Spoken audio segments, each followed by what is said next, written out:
നമസ്കാരം. എല്ലാവരും സുഖമായിരിക്കുന്നല്ലോ അല്ലേ? ഞാനിന്ന് നമ്മുടെ സ്വന്തം പച്ചക്കറി തോട്ടത്തിൽ നിന്ന് പറിച്ചെടുത്ത ഒരു വെജിറ്റബിൾ വെച്ചിട്ട് ഒരു വെറൈറ്റി സാധനം ഉണ്ടാക്കാൻ പോണേ.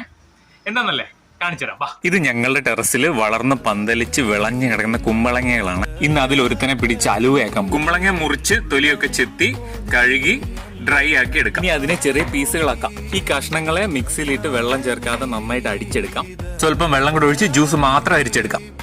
ഇനി ഒരു പാൻ അടുപ്പ് വെച്ചിട്ട് ആ ജ്യൂസ് അതിലേക്ക് ഒഴിച്ചു കൊടുക്കാം. അത് നന്നായി തിളച്ച് ഒരു 5 മിനിറ്റ് ആകുമ്പോഴത്തേക്കും കുറച്ച് നെയ്യും ശർക്കരപ്പൊടിയും ഏലക്കപ്പൊടിയും കൂടെ ചേർത്ത് കൊടുക്കാം. ഇത്രേ ഉള്ളൂ പരിപാടി. പക്ഷെ ഇവിടെയാണ് മക്കളെ ട്വിസ്റ്റ്.